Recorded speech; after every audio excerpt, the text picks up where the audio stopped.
Good morning. I'm Chief Roundtree. Welcome to the November edition of the Public Safety News Conference. Our order for today will be the Police Department, followed by Emergency Management, and Assistant Chief Owens will close with the Fire Department. Before I start, I do want to take this opportunity again to thank all the women and men of the Winston-Salem Police Department for all your hard work and for everything that you do to ensure that we have a safe city here in Winston-Salem. As customary, we'll start with our officers' remembrance before we get to our topics for November. This month, we'll be honoring Detective G.W. Willard, Patrolman John F. Wimbish, and Patrolman Grover Haley Jr. Detective W.G. Willard, end of watch, November the 1st, 1938. Cause of death was gunfire. The date of the incident was Friday, October the 28th, 1938. Incident details. Detective Willard succumbed to a gunshot wound sustained 4 days earlier during a shootout with a suspect. Detective Willard was shot while attempting an arrest of a suspect on gambling charges. He was shot with a .45 caliber handgun. He received one shot to the stomach and another to his kidney. The suspect was shot and killed, and Detective Willard during the shootout. Detective Willard was survived by his wife, a daughter, and 2 sons. Patrolman John F. Wimbish, end of watch was November the 1st, 1952. Cause of death, vehicle pursuit. The date of the incident was Saturday, November the 1st, 1952. Patrolman Wimbish was killed in an automobile accident on Old Lexington Road while involved in a vehicle pursuit. His partner, Patrolman Bob Petticord, was severely injured. The driver of the speeding vehicle was never apprehended. Next, Patrolman Grover Cleveland Haley Jr. End of watch, Tuesday, November the 28th, 1945. Cause of death, motorcycle accident. The date of the incident was Thursday, November the 22nd, 1945. Patrolman Haley was killed in a motorcycle accident on Stadium Drive when a dog ran into his motorcycle and became stuck in the front wheel. Patrolman Haley was thrown from the motorcycle and received fatal head injuries. He was survived by a wife and 2 sons. Let's all pause for a moment of silence as we remember and honor Detective Willard, Wimbish, and Patrolman Haley, and all other officers who have lost their lives during the month of November. Let's all pause for a moment.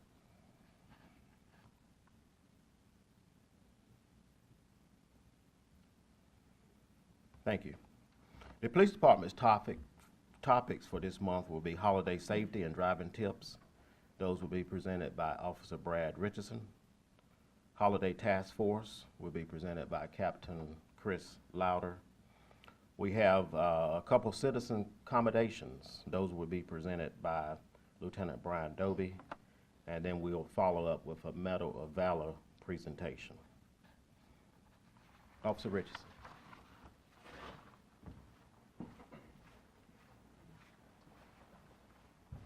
Good morning.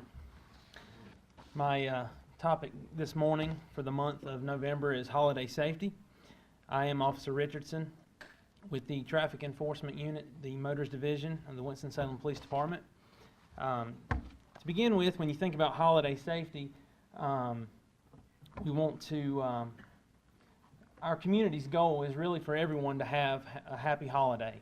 When you think about having a happy holiday, sometimes holiday safety is the furthest thing from our mind during the holiday season, as depicted by some of these pictures. Hopefully none of these pictures are things that you've encountered, but possibly so. When you think about holiday safety and how it relates to traffic, we boiled it down to really three points that we want to focus on today. And the first one is drowsy driving. The second point is going to be distracted driving. And then last but certainly not least is drinking and driving. And when you think about drowsy driving, the key phrase that we want you to be aware of is to stay alert and to stay alive. If you stay alert, you can certainly stay alive. And you think about drowsy driving, probably a few of us are guilty of doing that this morning after a late night. I'm not sure if you stayed up as late as I did, but it certainly was a late night. But when you think about drowsy driving, I wrote down a few statistics. The National Highway Traffic Safety Administration conservatively estimates that 100,000 police-related crashes are a direct result of driver fatigue each year. 60% of adult drivers say they have driven a vehicle while feeling drowsy. And when it comes to drowsy driving, they say that a study's been done out of Australia that says that if you've been awake for 18 straight hours, that's equivalent to driving with a blood alcohol concentration of a 0.05. And if you've been awake for 24 hours, that's equivalent to driving with a blood alcohol concentration of 0.10. Obviously, 0.08 is considered legally drunk. Unfortunately, there's no test for drowsiness before driving. I guess you've got to know your own limitations and be aware of that. So when you think about holiday driving, many people will be traveling across the country, up many hours driving. Make sure that you have the adequate amount of sleep and know your body. If you need to pull over at a rest stop, certainly do that. But be aware that drowsy driving is certainly something that does not need to be taken lightly. Second of all is distracted driving. Tommy Lasorda said baseball is like driving. It's the one who gets home safely that counts. And obviously I don't need to elaborate on this a whole lot, but we live in a very distracted driving environment. If you've driven for any amount of time, it doesn't take you long to realize people are texting and driving. Their eyes are anywhere but on the road. And I guess it's a funny story. Not really funny if it wasn't true, but I was on my way home just the other day on my motorcycle, my police motorcycle, and pulled up beside this lady, and she had her hands on 10 and 2. The only problem was with her index finger and thumb, she had a novel in her hand, driving down Highway 52, reading a novel. I pulled up beside of her, and I was directly beside of her and tried to get eye contact with her. Followed her I was right beside her for probably a quarter mile. Finally, I had to use my horn to get her attention, and she looked at me, and I could tell she was extremely embarrassed. That situation turned out okay, but distracted driving is a deadly behavior. Federal estimates that distracted driving contributes to 16% of all fatal crashes, leading to around 5,000 deaths every single year. So how do distractions and the holiday season go hand in hand? Well, you think about the holiday that's approaching, Thanksgiving, with people carrying food. I don't know if you've ever driven with food. You take a turn too sharp or hit your brakes too fast and food tips over and then you get distracted. It's easy to do. Or if you have children like I do around the Christmas season, they're playing with new toys and arguing over toys and throwing toys and toys. Y'all understand my illustration there. But distracted driving and the holiday season go hand in hand. So certainly don't take that lightly. And then last of all, I want to focus on drinking and driving. You booze, you cruise, and you lose. And it should be everybody loses. Drinking and driving, obviously, during the holiday season goes up. They say that the Wednesday before Thanksgiving is one of the deadliest days throughout the whole year. They call it Blackout Wednesday, and they say drinking among college students is up because they have the extended weekend. They say that during the Blackout Wednesday, it counts for more than 400 traffic deaths each year in the United States. The number of DUI-related traffic stop increases by 33% on Christmas Eve, and 1,200 alcohol-related deaths over the 2015 holiday season. Call a cab, call a ride, or just choosing not to get behind the wheel are safe options. So I encourage everybody this holiday season to certainly do not drink and drive. Do whatever you have to do not to get behind the wheel. So summing it up, Safety saves sickness, suffering, and sadness.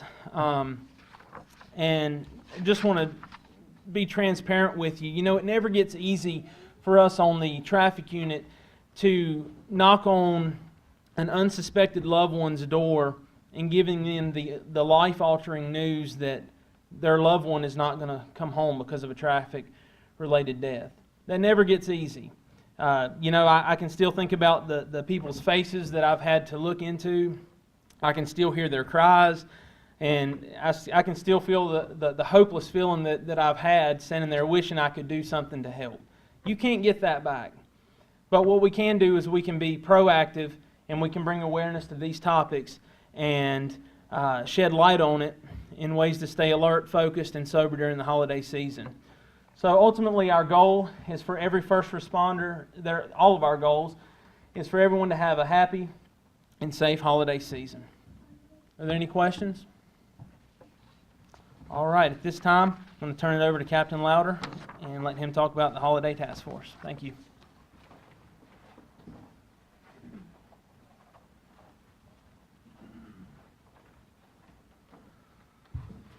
Thank you, Officer Richardson. You have to excuse me just a little bit. I'm battling a little bit of a cold, but we'll get through this morning, and hopefully all of you can hear me.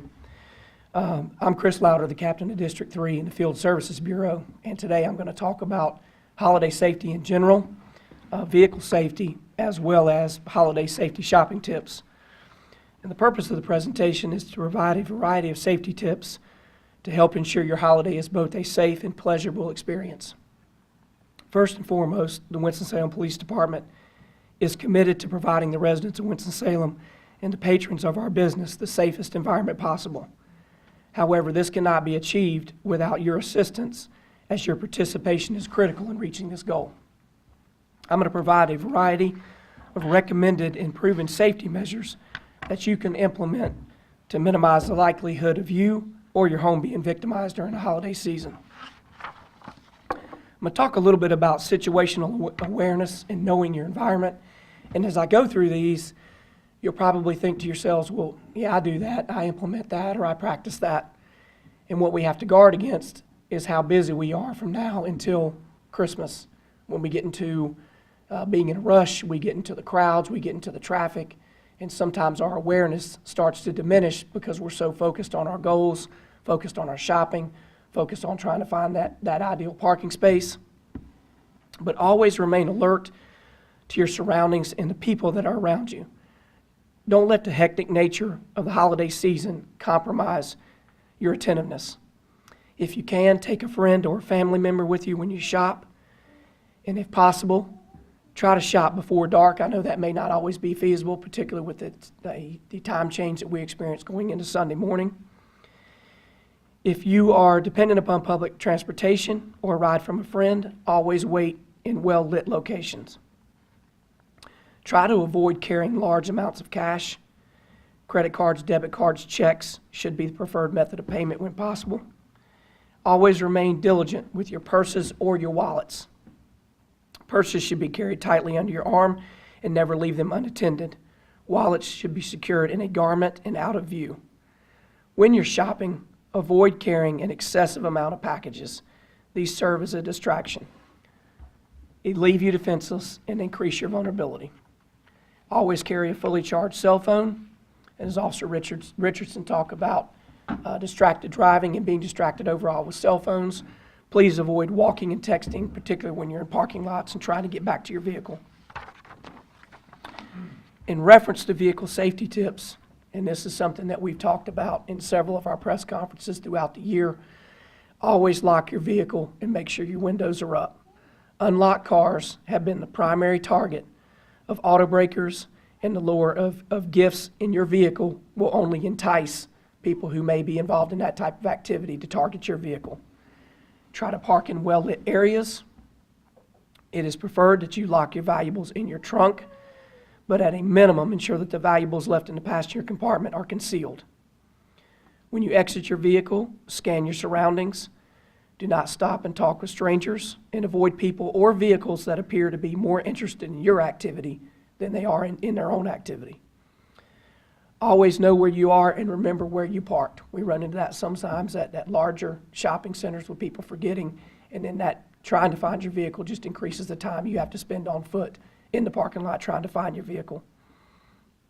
When you're returning to your vehicle, have your keys in your hand, and after you're entering your vehicle, go ahead and immediately lock your doors. Regarding parking spaces, don't allow a disagreement over a parking space to escalate into some type of physical violence or some type of confrontation. These are senseless instances that every year we get reports to, and the police department has to investigate. We see that not only locally, but we see that on a national level.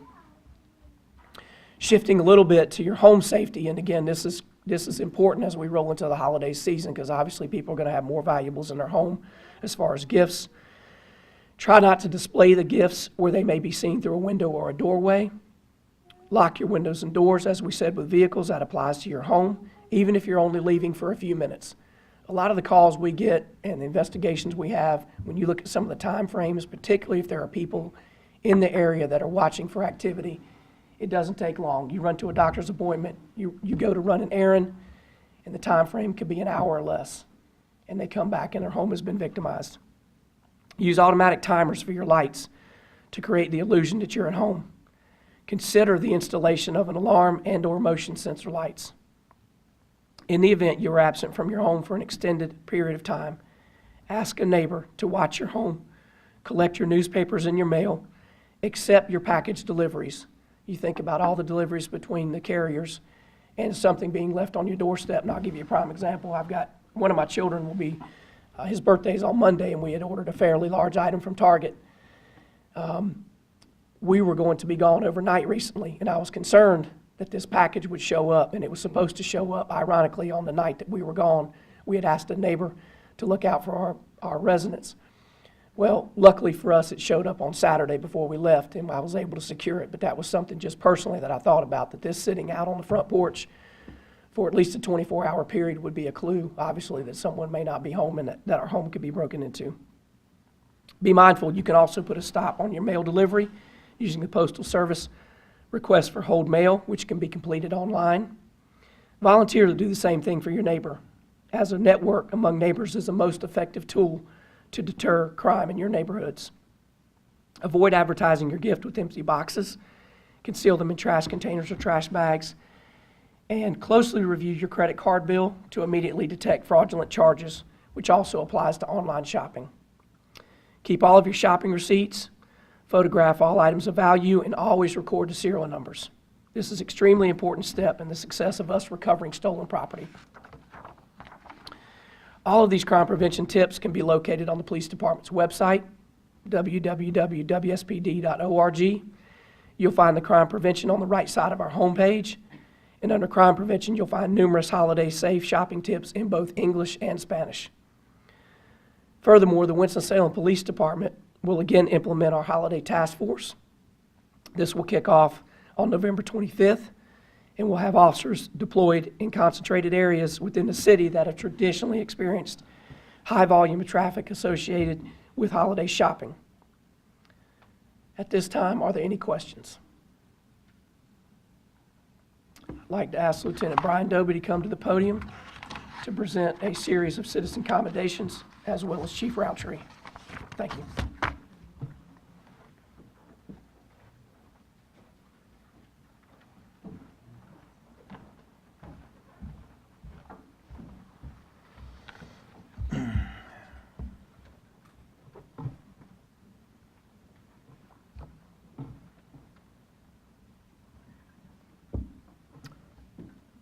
Good morning, everyone. I'm Lieutenant Brian Doby. Thank you for coming this morning.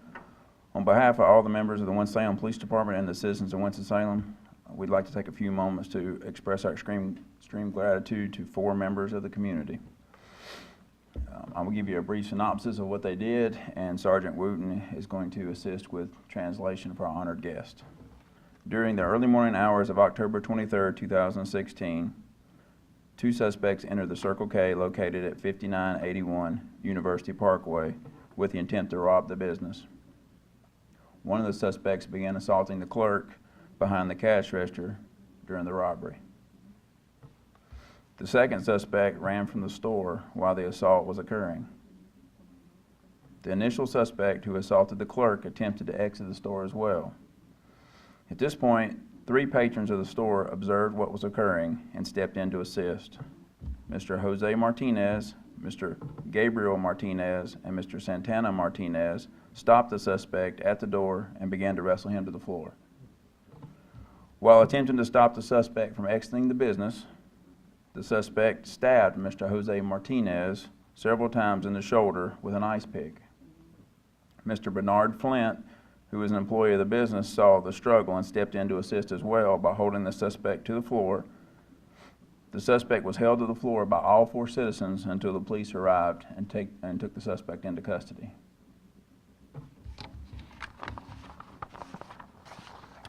Chief Roundtree would like to recognize and convey his gratitude to Mr. Jose Martinez, Mr. Gabriel Martinez, Mr. Santana Martinez, and Mr. Bernard Flint for their unselfish acts and courage during this incident.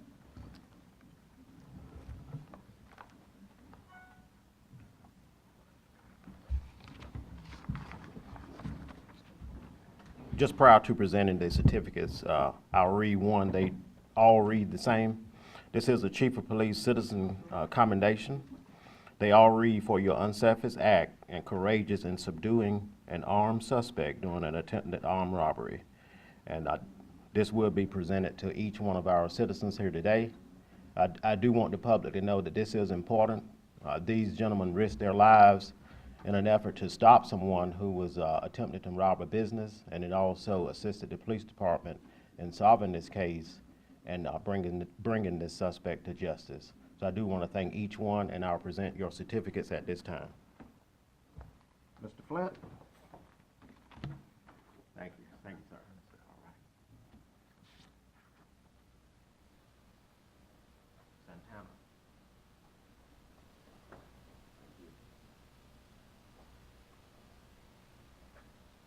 Gabriel.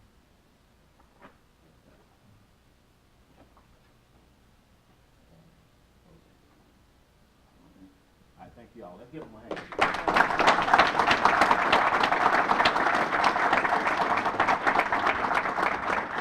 Y'all have anything you'd like to say? Thank you, sir. All right.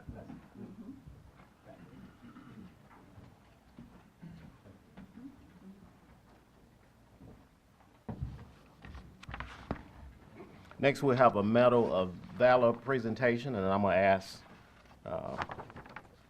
Officer Batris to come forward. If you have family here, you can bring them forward as well. On June 2nd, 2016, Officer Charles Matthews was at the City Yard gas pumps refueling his patrol car when he came under gunfire. As he was radioing in his situation, Officer Hunter Sturkey arrived at the gas pumps and found himself under fire as well. The officers took cover behind a utility shed and called for immediate assistance. They were pinned down and unable to extract themselves from the line of fire. Corporal Daniel Batches, who was nearby at the county jail, heard the officers' radio traffic and immediately responded to assist them. Realizing the danger that his fellow officers were in, Corporal Batches determined that the best course of action was to extract them from the area. Without regard for his own safety, Corporal Batches drove his patrol car through the line of fire to locate the officers and reach their position. He got them into his vehicle and then, exposing himself to the line of fire a second time, drove them to a safe position out of harm's way. Corporal Batches' heroic actions far exceeded departmental standards. He knowingly put his personal safety at risk in order to prevent the imminent injury or death of his fellow officers. In recognition of his heroism, it is Police Chief Barry Roundtree's honor to present Corporal Daniel R. Batches with the Winston-Salem Police Department Medal of Valor.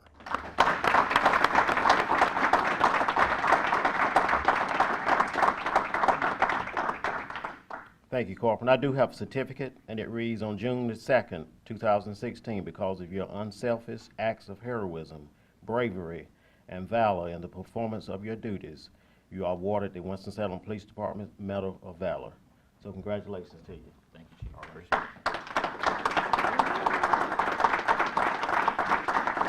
I also have a medal here for you. Thank you. All right. You have anything you'd like to say? Just thank you. Appreciate it. All right.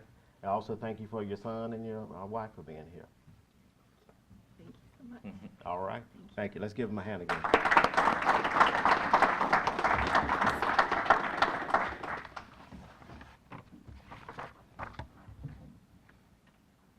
Those are all the topics for the police department. Any questions on the police issues?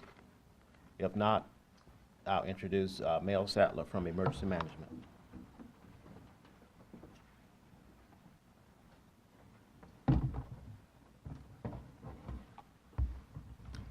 Thank you, Chief Roundtree. Good morning. I'm Mel Sadler, Director of Emergency Management for the city and the county. The Winston-Salem, Forsyth County Office of Emergency Management accomplishes its mission by partnering with an assortment of agencies and organizations, both within the government and outside of local government. These partnerships allow for a more efficient use of expertise for our resources that we have and the personnel and their certifications and expertise and resources that they bring to the situation. One of our primary agencies that we're privileged to work with is, on a regular basis, is the Forsyth County Public Health Department. The Public Health Department is a solid, citizen-focused agency which earlier this year celebrated its 100th anniversary of its founding. We think that's significant. Joining us today is the director of the Forsyth County Health Department, Mr. Marlon B. Hunter. Mr. Hunter is here today to address the topic of seasonal flu. Please welcome Marlon Hunter, director of the Forsyth County Department of Public Health.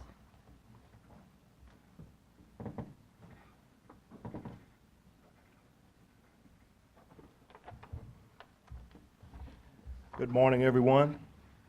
I'm glad to be here, glad to see all of you. And just first, want to start by saying that I am Marlon Hunter and the director of the Forsyth County Department of Public Health. And I do really appreciate the partnership between the police department and with the city of Winston-Salem and our Department of Emergency Management. And I just believe wholeheartedly in my world of public health, we can't get our work done unless we have sound partnerships, and this is just a great example of it.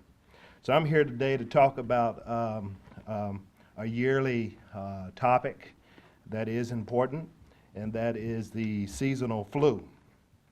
And in the United States, each year on average between 5 and 20% of our population will contract the flu. More than 200,000 people are hospitalized from seasonal flu or complications related to the flu. The flu is something that is extremely unpredictable and can be severe. Over the past 30 years, our Centers for Disease Control and many other agencies around the country have conducted a great deal of research to determine how many people die on average from contracting the flu. And as you can see, the huge variability there are from 3 to 49,000 people that die from or from complications associated with the flu. Right now, we are at the beginning of November, and we have experienced unseasonably warm weather. I was recently traveling last week in Denver, Colorado, and typically this time of the year they have snow. Well, the temperature was exactly the same there as it was here, in the high 70s and in the 80s. So it's easy to forget about the seasonal flu and taking your flu shot and taking the time to protect yourself. In North Carolina, there were 59 flu deaths in the 2015-2016 year and 218 flu deaths in the 2014-2015 year.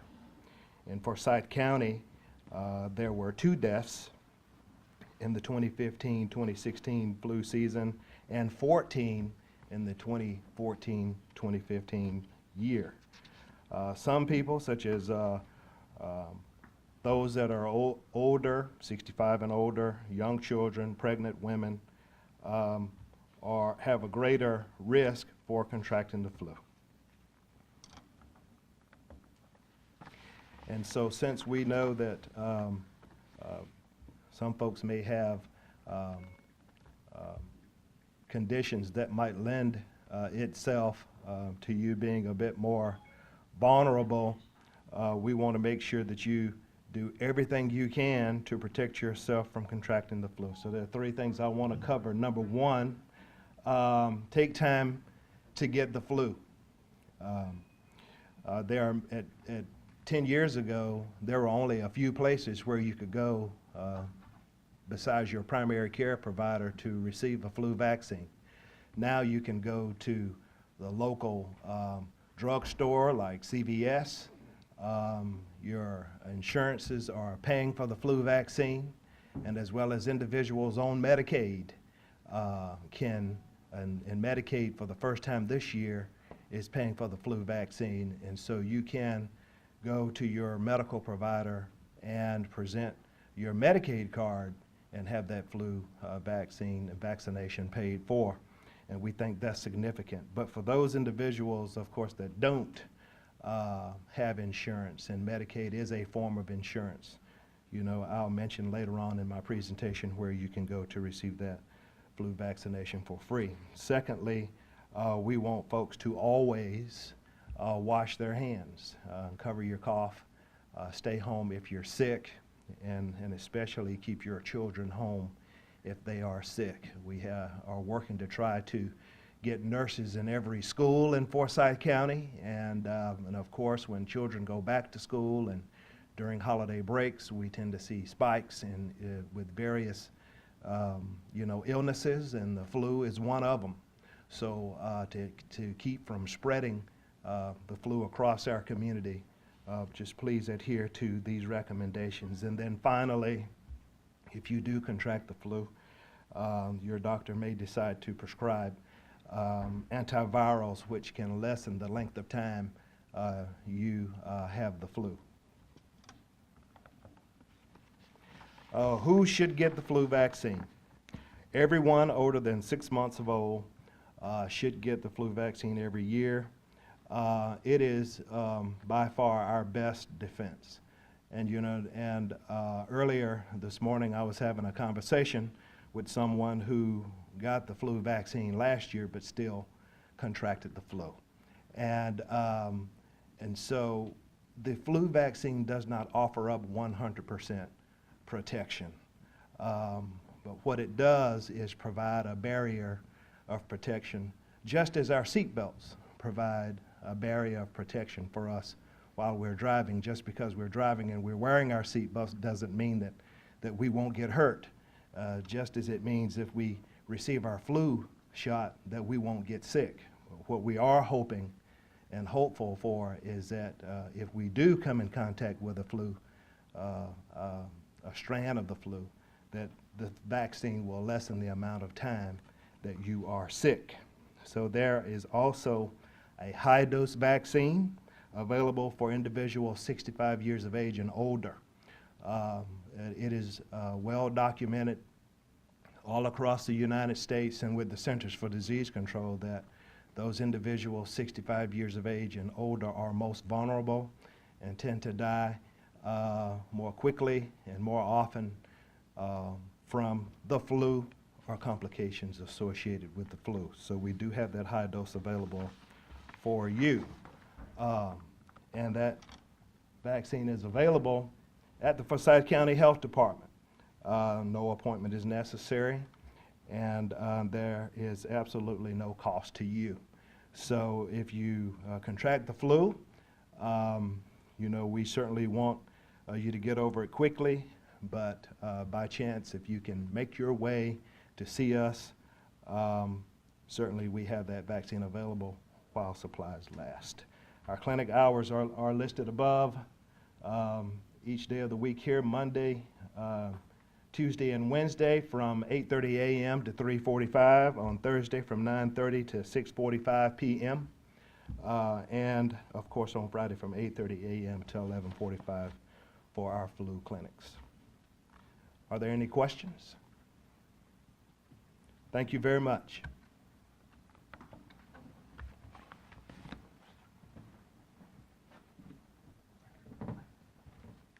Good morning, Robert Owens, Assistant Fire Chief. I'd like to begin by talking about or recognizing the fire department's line of duty deaths for November. Firefighter Robert Young was killed November the 17th, 1918, around 6 p.m. Firefighter Young had been deployed to assist the police department with a riot. He was using a hand line to try and suppress the crowd and was shot by one of the rioters. He died on the spot. He was a former police officer who was volunteering with the fire department. Second, Chief Harry Neeson, who died November the 28th, 1932 as a result of an automobile accident. Chief Neeson and his driver, George Jenkins, were en route to a reported building fire at the Neely Harrison Drug Company, heading east on 6th Street when their car collided with a bus that was heading on North Cherry Street. Chief Neeson died immediately. The bus driver was subsequently charged with manslaughter. So I'd like to take a moment, and if you'll join me in honoring these folks.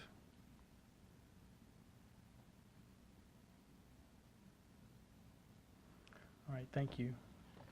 I'd like to start with our senior community educator, Ms. Sabrina Stowe, who's going to talk about holiday safety, holiday cooking safety, and then we're going to bring up Captain Rodney Miller, who's going to discuss some of the activities that the fire department did during the recent floods.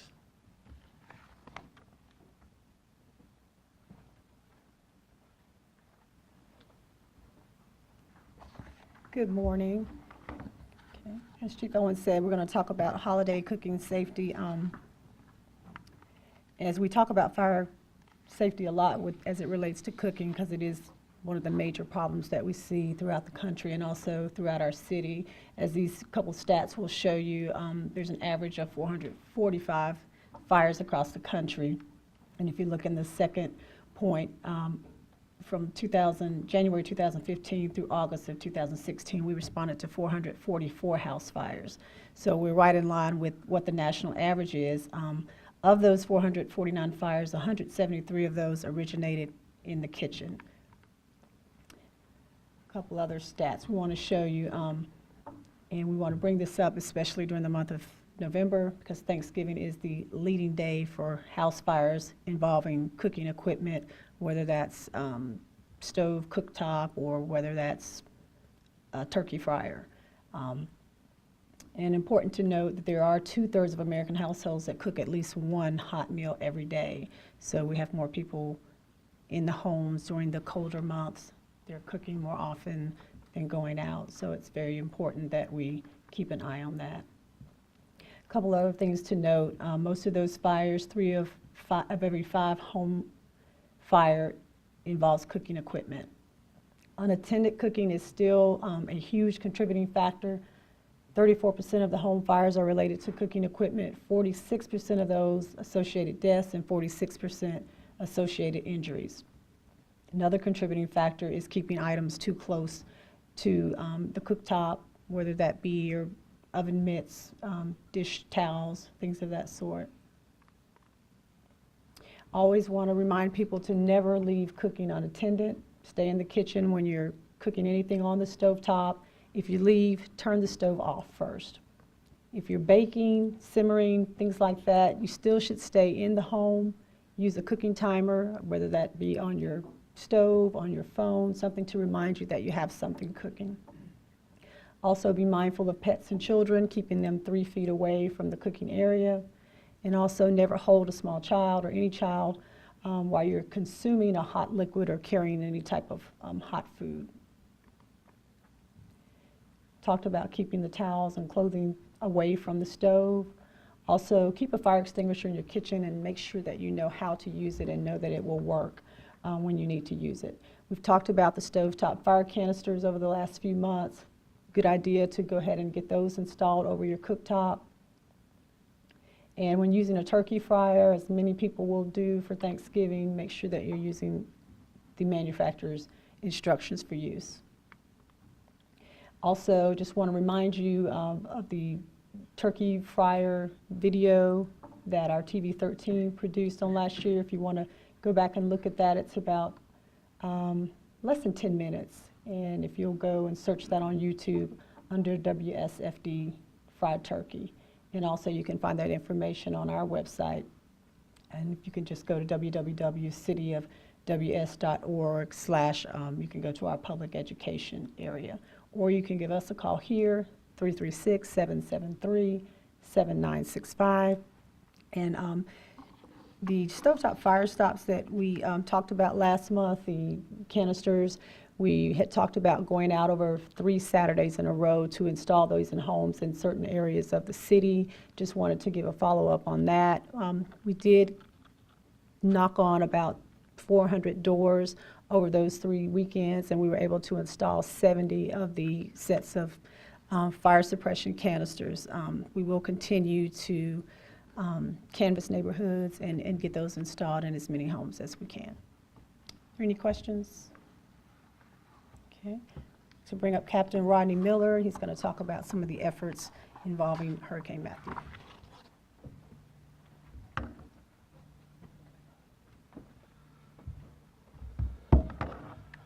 Good morning. I'm Captain Rodney Miller at the Winston-Salem Fire Department. I guess back on the 15th, as we all know, we had a Hurricane Matthew to strike our eastern part of our state. I was fortunate enough to be one of the 3 teams that the city of Winston-Salem sent down, and I was chosen to be on a task force team that provided fire protection, medical, and rescue for the town of Fire Bluff and Columbus County. Fire Bluff, if any of you know, is off of Highway 904. It's bordered by the Lumber River. The river crested about 26 feet. They tell us that it's never crested that high in the history of Fire Bluff, which is a 100-year floodplain. This town was totally devastated. At the end of at the peak of the water, the downtown area was under about 36.5 to 4 foot of water. So this town was devastated. Their business, they lost about 28 businesses that have now said, when I left that day that we departed, they said they wasn't going to reopen the business. So this downtown part was really devastated on the town. We arrived at what is known as Tent City. If any of you doesn't know, if you've ever been deployed, you're going in places where no power, no water, nothing's available for you. So we have a SMAC team out of Wilmington, North Carolina, who deployed and put tents up for us. And we slept in those tents for 6 days. Not bad, not bad. What we have done in the past, they're getting a lot better on these tents. Showers, we had cold showers, no hot water available. First couple of days, they wouldn't allow us to take any showers. You had to use wipes. I know our military is aware of that. We toweled off with the wipes. But until about the 3rd day, we got water. The National Guard came in. This town was completely shut off from everybody. Had the highway patrol in doing security, along with the National Guard and other police departments across the state. My team arrived. We arrived from Winston with 1 engine, 3 personnel. Engineer Marty Mitchell. Mr. Linton is a firefighter with us also, Wesley Linton. And then we had a team from Polton, which is out of Anson County. They provided a tanker with us for water because there's no water, with the exception of what was on the streets in the flood areas. An ambulance deployed with us out of New Hanover County, out of Wilmington. They sent 4 people as well. So in all, we had a total of about 12 people that assisted us during this deployment. Our goal was to provide fire protection to the town primary, with the floodwaters being so high. Provide medical for the personnel. We also got a little bit involved with I guess you'd say, dogs, animals. no one had thought at the time about the animals in the town, and they had a team from Louisiana to come in with us and go out with us, and they probably picked up in a neighborhood of 30, 40 dogs that had been stranded. This is some of the area we surveyed and went out on. You can see the water level at these houses was up about the 3 to 4 foot range. Car still in the driveway. They said the water rose at night up to about 6 feet in a matter of hours for them. So this town was really stopped. No one could get out at the time. So teams before us went in and evacuated the people. We had to go back in and conduct assessments, make sure the hazards like propane tanks were turned over, floating everywhere, broke free. So we had a lot of propane leaks in the town. We had to go in and mitigate those, cut them off, mark them, so they'd know that they were taken care of. This is the local fire station, Fire Bluff Fire Station. It was under 4 foot of water, 39.9 inches of water on the walls, measurement by FEMA guys who came in. This wasn't just river water. A block away was a sewer plant. This sewer plant flooded, pushed all the raw sewage out into this area. So we not only had issues of water, but we had unsanitary conditions that we had to decon every night, make sure everybody took showers, cleaned herself properly to make sure nobody got sick from this incident. This was very hard on these guys to go through what they went through, and you can see the markings on the wall behind them. They lost a lot of equipment, and a lot of supplies. So they were completely devastated. They had no way to respond or cover anything in the town. The road conditions, these roads were, before we arrived, he said these roads were about 5 foot of water. We arrived at this road, and it doesn't look that deep, but it's about 6 to 8 inches of water on the road still. And most of the roads in town we drove through, this is what we dealt with. We would drive through the water, have to get out in it, go up to the houses. We did evacuate a few more people that tried to stay and weather it out. Animals, chickens, dogs, cats, you name it, they were there. We had to get rid of them. This is the downtown area. Fire Bluff's a small town of about 1,400 people in Columbus, which is along the Lumber River, like we said. This town had never had any flooding. None of these houses had ever been flooded in the 100-year floodplain or plan. But with this incident, they lost. We done a damage assessment on about 300 homes for FEMA.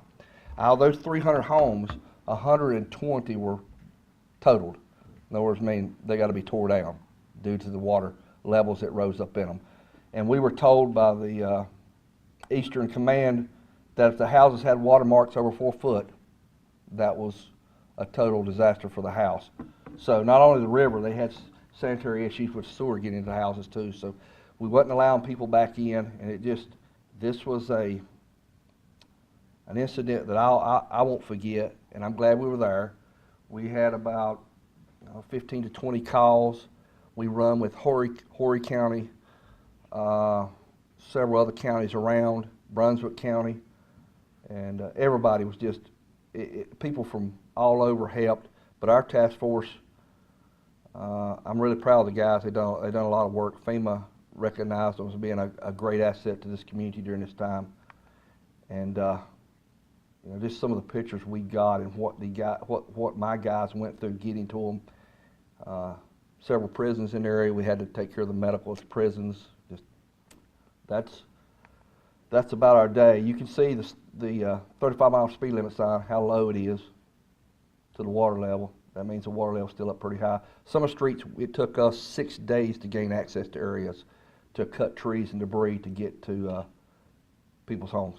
So, and that was our experience. The city was well represented. I feel like I know all of our guys were really touched by what they had to go through and some of the conditions we worked through on this incident.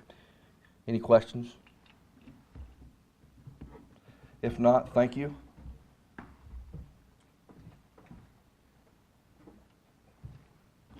Any questions for anything that the fire department presented or any other topic presented today?